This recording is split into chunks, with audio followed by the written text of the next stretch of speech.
بسم اللہ الرحمن الرحیم۔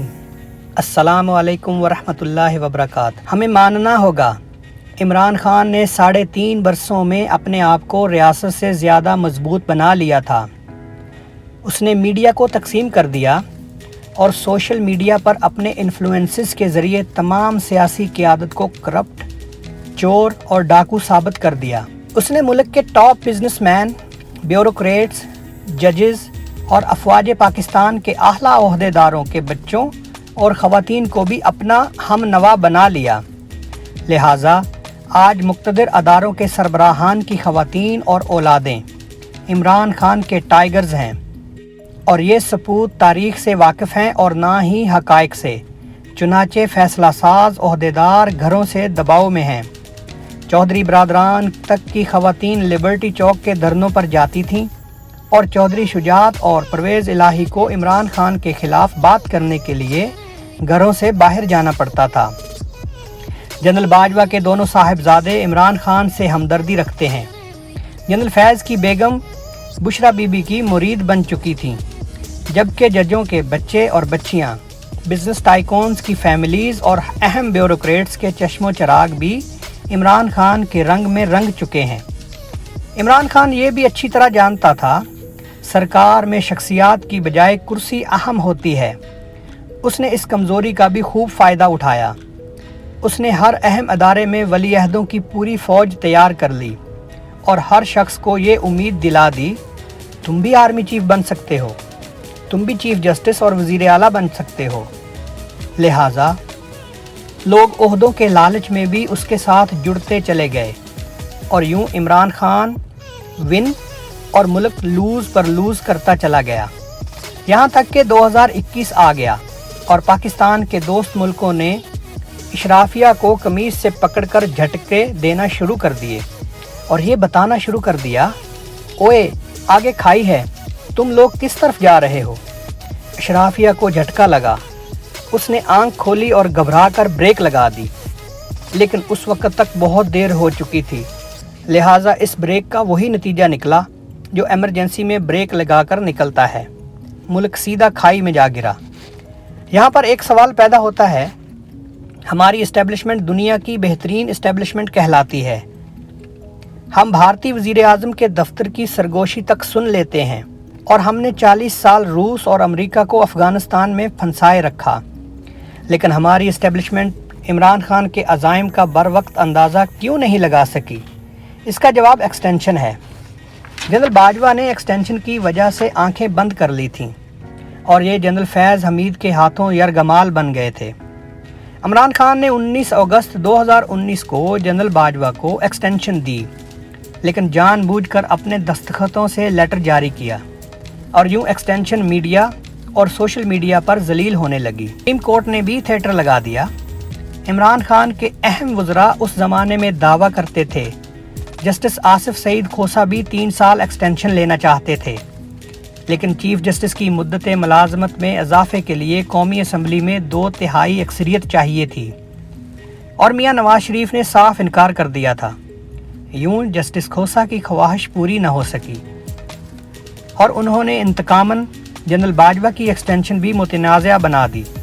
بہرحال قصہ مزید مختصر، جنرل باجوہ کو ایکسٹینشن مل گئی، جس کے بعد انہوں نے پلڑے کو بیلنس کرنا شروع کر دیا، اور یہ اپوزیشن کو بھی ریلیف دینے لگے۔ یہ ملاقاتیں رنگ لائیں، اور 2021 میں اسٹیبلشمنٹ نے نیوٹرل ہونے کا اعلان کر دیا۔ اس دوران جنرل فیض حمید کی پوسٹنگ کا ایشو بھی بن گیا۔ عمران خان اپنے رائٹ ہینڈ کو دور نہیں کرنا چاہتے تھے۔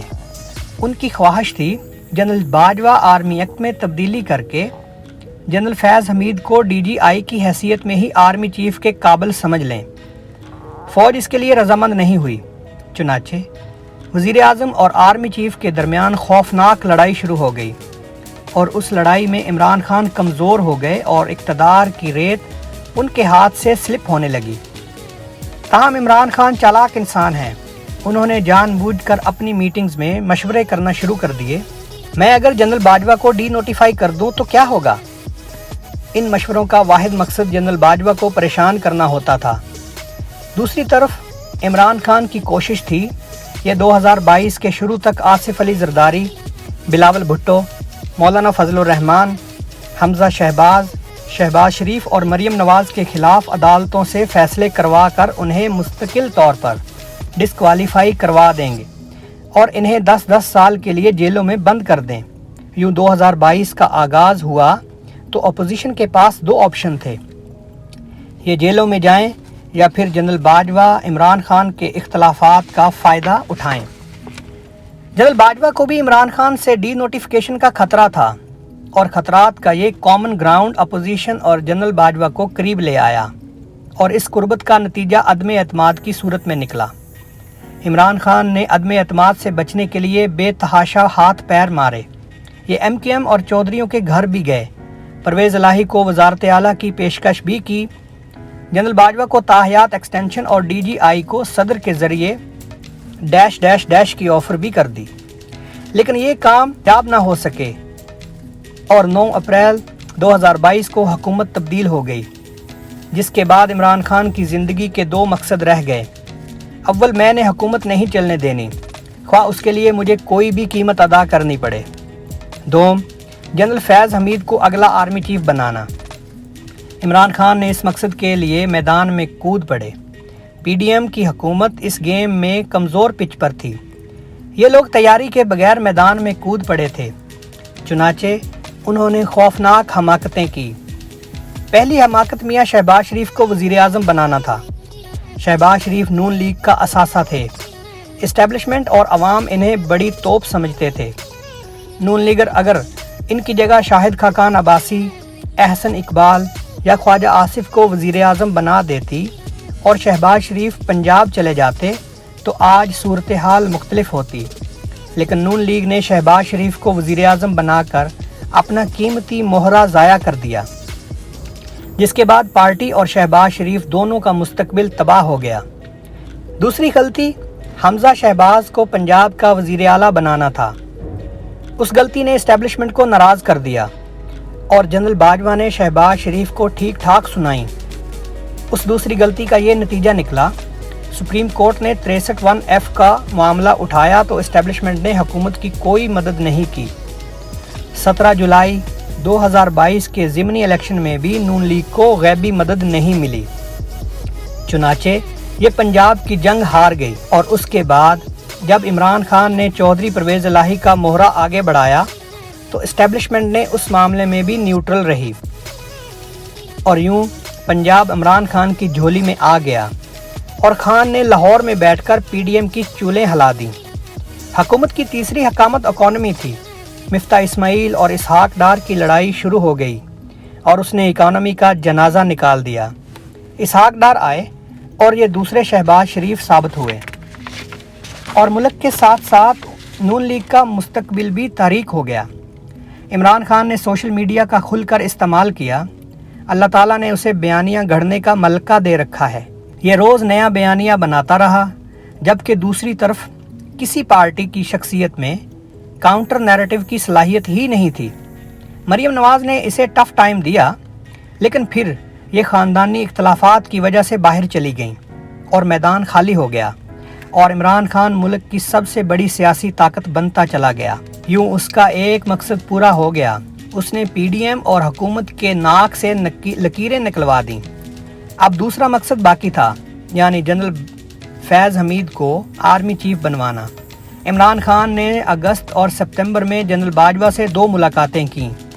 ان ملاقاتوں کے 2 مقصد تھے، جنرل باجوہ حکومت توڑ کر الیکشن کرا دیں اور اس کے لیے یہ ایکسٹینشن بھی دینا چاہیں تو یہ لے لیں، اور جنرل فیض کو اگلا آرمی چیف بنا دیں۔ تاہم یہ دوسری ملاقات میں فیض حمید سے بھی پیچھے ہٹ گئے اور انہوں نے جنرل عاصم منیر کی جگہ ایک اور جنرل کا نام دے دیا۔ جنرل باجوہ ان کے لیے یہ دونوں کام نہیں کرا سکے، اور یوں عمران خان کھل کر جنرل باجوہ کے خلاف میدان میں آ گئے۔ یہ میجر فیصل نصیر کو بھی ڈی جی سی کی پوزیشن سے ہٹوانا چاہتے تھے، مگر ان کی یہ خواہش بھی پوری نہ ہو سکی۔ بہرحال قصہ مزید مختصر، general Asim Munir army chief بن گئے اور عمران خان نے اپنے دوستوں اور صدر کے ذریعے نئے آرمی چیف سے ملاقات اور رابطے کی کوشش شروع کر دی، مگر یہ کوششیں بارآور نہ ہوئیں۔ لہٰذا خان نے فوج کو مذاکرات کی میز پر لانے کے لیے جنوری میں پنجاب اور KPK کی حکومتیں توڑ دیں، مگر فوج نے اس کے باوجود عمران خان سے رابطہ نہیں کیا۔ عمران خان نے اپنا آخری اثاثہ عدلیہ بھی سیاسی تنور میں جھونک دیا۔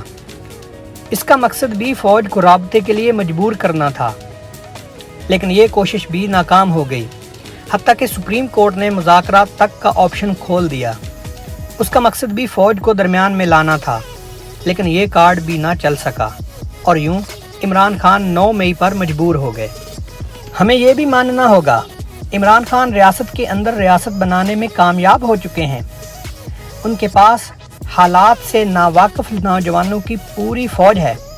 عمران خان جس طرف اشارہ کرتا ہے، یہ نوجوان اٹھ کر چل پڑتے ہیں، اور اس کا مشاہدہ پوری دنیا نے 9 مئی کو کیا۔ اس سیاہ ترین دن کو GHQ پر بھی حملہ ہوا، کور کمانڈر لاہور کا گھر بھی جلا، میاں والی میں جہاز کے ماڈل کو بھی آگ لگا دی، قلعہ بالا حصار پشاور پر بھی حملہ ہوا، سرگودا میں یادگار شہداء بھی توڑ دی گئی، پشاور ریڈیو اسٹیشن اور سوات ٹول پلازا بھی جلا دیا گیا، کراچی میں رینجرز کی چوکی بھی جلا دی گئی، اور فیصل آباد میں ISI کے دفتر پر بھی حملہ ہو گیا۔ ریاست شاید یہ بھی برداشت کر جاتی، لیکن جب 11 مئی کو سپریم کورٹ نے عمران خان کو بلا کر اپنا مہمان ڈکلیئر کیا، اور اگلے دن انہیں ان کے کیسز میں بھی ضمانتیں مل گئیں جن میں انہوں نے درخواست بھی نہیں دی تھی، تو قوم اور اسٹیبلشمنٹ دونوں کی برداشت جواب دے گئی۔ اس میں کوئی شک نہیں، عمران خان کی گرفتاری بری خبر تھی، لیکن اس کی رہائی اس سے بھی بری خبر تھی، اور اس خبر نے محب وطن لوگوں کو ہلا کر رکھ دیا۔